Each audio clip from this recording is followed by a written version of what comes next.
Hi everyone, my name is Satria. I'm a PhD in a group of Marnix Medema in Wageningen University, Netherlands. And today I want to present you our project charting the secondary metabolic diversity of more than 200,000 microbial genomes and metagenome-assembled genomes. In our group, we study biosynthetic gene cluster. So those are microbial genomic features of which genes that encode for proteins that in turn act as enzymes involved together in a single secondary metabolic pathways are commonly found to be clustered together or next to each other in the genome. And this makes it possible for us to design an algorithm and computational programs to basically try and mine these natural products out of the genome sequences of the bacteria or fungi. And Antismesh is one of these tools.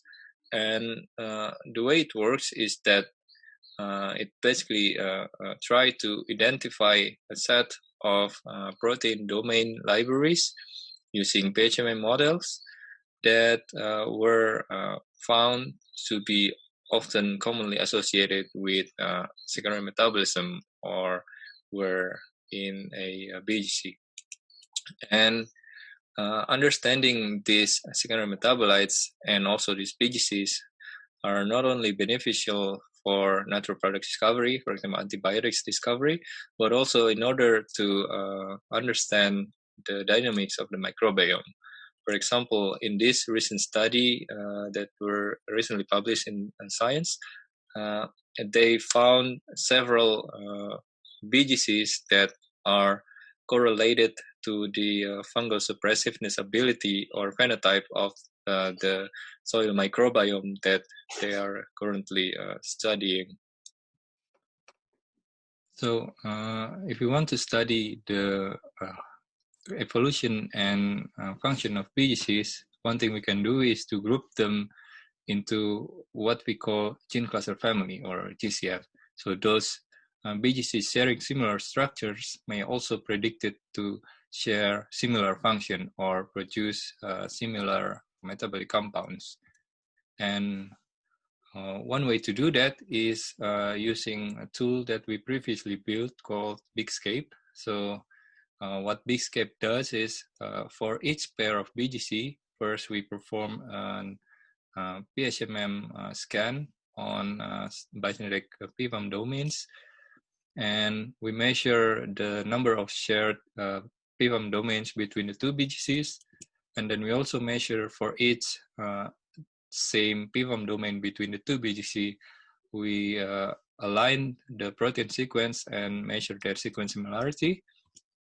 And also we take into account the gene synteny of the two BGCs, and these three variables together will form the similarity matrix between the pair of BGCs, and then we perform for all the BGCs that we have as an input, we perform all-to-all pairwise comparison and build a network or graph, and then use them to perform gene cluster family calling or clustering.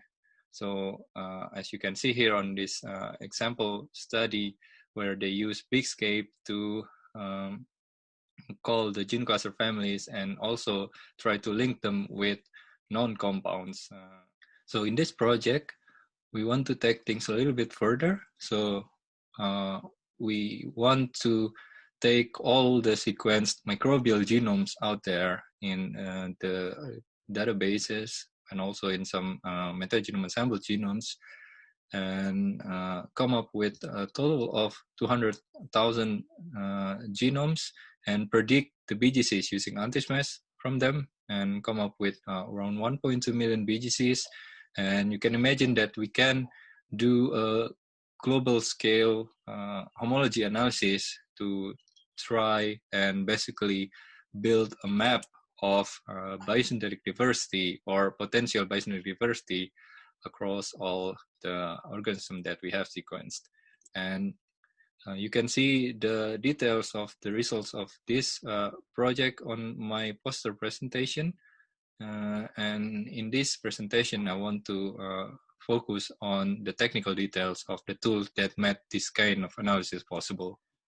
So a problem with the big-scale approach is that although it's pretty sensitive to capture the slightest difference between BGCs, with the all-to-all pairwise comparison approach that it uses, you can imagine that it will not be scalable enough to the scale of global analysis of 1.2 million BGCs that we want to perform in this project. So we need to come up with different strategy, and what we end up with is an approach of which we convert each BGC into numerical feature metrics. And the reason of doing this is that we can then use different clustering algorithms that scales in linear or even sublinear fashion, like k-means, or in our case, we use the Beers clustering algorithm, which basically is a greedy-like approach, and where you can speed up the clustering with a tree-based index. Now, this approach dramatically improves the runtime of our global scale analysis. Here you see that using our 36-core CPU server, we managed to perform this GCF analysis in roughly 1 week runtime. So we store everything in SQLite database. So it's a file-based database structure. And this gives us the ability to perform complex queries while being portable enough so that we can just move it around in a single file. So we store this together with a mini web app based on Python Flask. And this basically enabled users to just do one line, command line to run the server, and then the users will immediately have access to this dynamic and feature-rich user interface that they can use to explore their clustering results in their own personal computer. But one feature that you can already use and will be pretty useful is the query of putative BGCs. So you can imagine that if we take the results of the 1.2 million BGC clustering analysis here in this project, you can then use it to quickly do a search or the replication of your newly sequenced BGCs. So that's all from me. I will be happy to take your questions.